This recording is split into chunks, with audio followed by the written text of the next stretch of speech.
राजनीति गर्म होती नजर आती है उस मुद्दे पर जो लगातार इस वक्त सभी की जुबान पर है, और वो है मुद्दा सीएए का।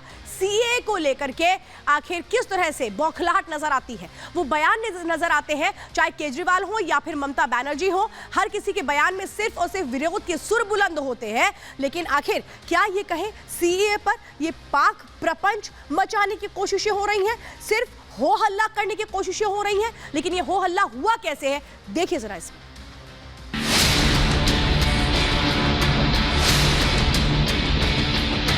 हमने कहा था हम सीएए लाएंगे, मोदी सरकार ने सीएए का वादा भी पूरा कर। देश भर के मुसलमान भाइयों बहनों को कि एक गलत अफवाह फैलाई जा रही है, सीएए किसी की नागरिकता लेने का कानून है ही नहीं, सीएए नागरिकता देने का। भारत के तो ढेरों लोग बेघर हैं, लेकिन बीजेपी वाले पाकिस्तान से लोगों को लाके उन्हें भारत में बसाना चाहते हैं, उनको घर देना चाहते हैं, हमारे रोजगार उनके बच्चों को देना चाहते हैं, हमारे हक के घर उनमें पाकिस्तानियों को बसाना चाहते हैं। न किसी की नौकरी ली जाएगी, न किसी की नागरिकता ली जाएगी। ये कानून का पाकिस्तान के किसी भी नागरिक के बारे में कोई संबंध नहीं। ये पूरा का पूरा खेल वोट बैंक बनाने की गंदी राजनीति है। कृपया करके झूठ का व्यापार करना बंद करें। लेकिन राज्यों को तो हम लोग नहीं रहेगा ना, किसी के लिए डरने का बात कोई नहीं है। लेकिन जो हो रहा है अनएथिकल, इल्लीगल।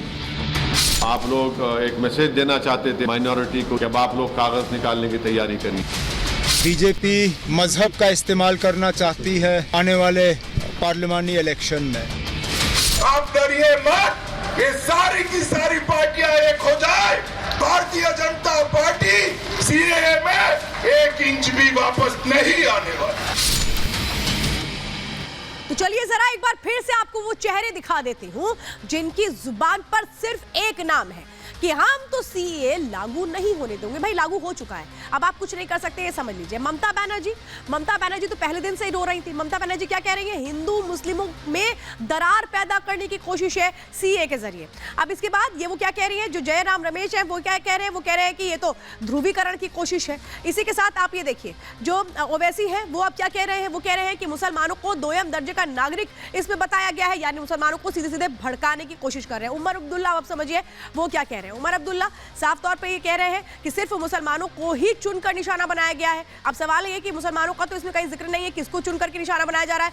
अरविंद केजरीवाल आज कहते हैं सीएए से 1947 से बड़ा पलायन होगा। समझिए आप भड़का कैसे रहे ये लोगों को। इनके मन में सिर्फ और सिर्फ एक ही राजनीति है, वो ये कि कैसे भड़काओ राज करो। इसके बाद क्या कहते हैं केजरीवाल, बीजेपी पाकिस्तानियों को घुसाना चाहती है। वो कहते हैं आपके पड़ोस में हो सकता है कल को कोई पाकिस्तानी रह रहा हो, नौकरी छीनने जा रही है, इस तरीके की बातें कहते हुए नजर आते हैं। लेकिन आखिर ये किया क्यों जा रहा है? क्या ये कहें कि वो धर्म की राजनीति करने की कोशिश की जा रही है, जिसके जरिए लोगों के मन में जहर घोलने की कोशिशें की जा रही है, उस तरह की बातें की जा रही है। अरविंद केजरीवाल क्या करना चाहते हैं, सीएए को लेकर के जो धर्म का कांटा है इसके जरिए वोट बटोरने की कोशिश है। केजरीवाल को अपने वोट के खिसकने का सीधा सीधा डर सताता है। तो देश के लोगों को डराने की मंशा इनके बयानों में नजर आती है। वोट बैंक बचाने के लिए भ्रम फैलाने की कोशिशें हर दिन हो रही हैं। तो हिंदू और सिखों के अपमान की राह क्या पकड़ चुके हैं अरविंद केजरीवाल। जिस तरह का बयान वो दे रहे हैं, जिस तरह से वो कह रहे हैं कि बीजेपी ने अब नया एक वोट बनाने की कोशिशें की जा रही हैं, ये वो दिखाता है मानसिकता जो आगे बढ़ रहा है उस एक तरह से कहें कि डर के साथ, जिसमें सिर्फ और सिर्फ इनकी राजनीतिक जमीन खिसकती नजर आ रही है। दूसरा ग्राफिक्स अगर हम चला लें तो ये देखिए, अब आपको बता रहे हैं कि क्यों आखिर ये चुनावों के पहले इस तरीके की बातों को उठाया जा रहा है, क्योंकि यहाँ पर सीधे सीधे टाइमलाइन पर ही यहाँ पे सवाल खड़े कर दिए गए। कहा गया कि सोची समझी समय है और इसीलिए ये शुरू किया गया है। चुनावों से पहले सीएए से बीजेपी को फायदा होगा, ऐसा कहा जा रहा है, और इसको लेकर के लोगों के बीच एक भ्रम फैलाया जा रहा है। गैर मुस्लिम वोटर्स पर पकड़ मजबूत होगी, ये कहा जा रहा है। बीजेपी के साथ आएंगे हिंदू और सिख बहुत, ये है विपक्ष की वो बेचैनी जिससे वो परेशान है। सीए से विपक्ष को वोट खिसकता क्यों नजर आ रहा है, अब आपको समझ में आया पूरी क्रोनोलॉजी। विपक्ष को चुनाव में नुकसान हो सकता है, विपक्ष को बहुत सीधे तरीके से पता है, इसीलिए वो एक खास वोट बैंक को खुश करने की कोशिश कर रही है। नुकसान के डर से विपक्ष लगातार विरोध के सुर बुलंद कर रहा है। विपक्ष की लोगों को गुमराह करने की हर दिन कोशिश हो रही है, कभी कागज दिखाने के नाम पर, कभी लोगों को एक तरह से ये कहने के नाम पर कि आपकी नागरिकता छिन जाएगी। लेकिन ये सिर्फ और सिर्फ हवाबाजी है। मैं ये बता रही हूं, जो विपक्षी पार्टियां कर रही है, ये सिर्फ हवाबाजी है, लोगों के मन में भ्रम और संदेह पैदा करने की। लेकिन कैसे बीजेपी भी हर दिन पलटवार कर रही है, जवाब दे रही है, इस रिपोर्ट में समझिए।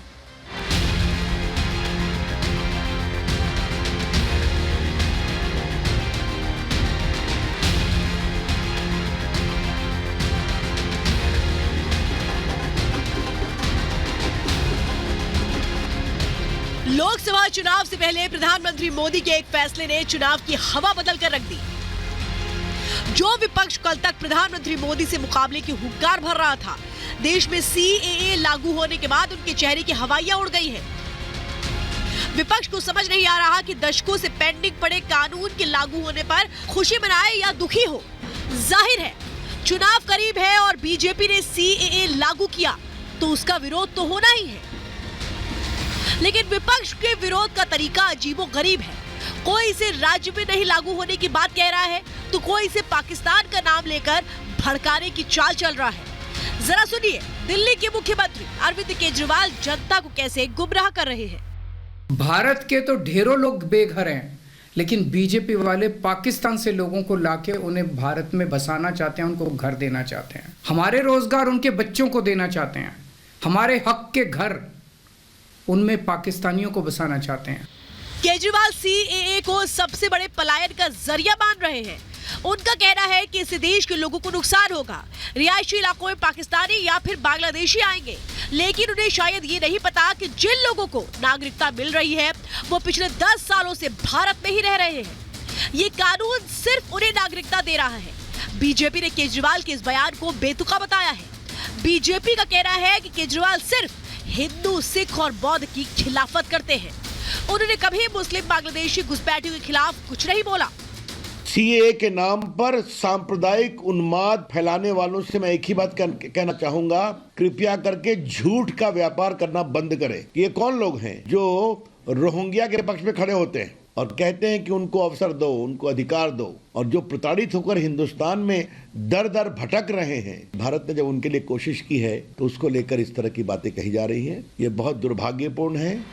सीएए पर अरविंद केजरीवाल के अलावा ममता बनर्जी, उमर अब्दुल्ला, पी विजयन और असदुद्दीन ओवैसी सहित कई नेता लोगों को डराने में जुटे हैं। ममता तो सीएए लागू होने से मतुआ समुदाय के वोट बैंक से नुकसान झेलने का डर है, तो ओवैसी अपनी मुसलमानों वाली ढपली बजा रहे हैं। अभी देश में इलेक्शन है, जानबूझ के चुनाव का 2 दिन पहले किया। अभी हर लोगों ने चुनाव लेके बिजी है, लेकिन हमारा चुनाव में एक बड़ा इशू है। सीएए एक्ट को सिर्फ आप सीएए से मत देखिए, इसको आपको एनपीआर से और एनआरसी से जोड़कर देखना पड़ेगा। और जब वो होगा तो जाहिर है उसमें सबसे ज्यादा निशाना बनेंगे मुसलमान। 1947 से पहले ये देश एक ही था, लेकिन जब धर्म के आधार पर देश का बंटवारा हुआ तो मारकाट मच गई।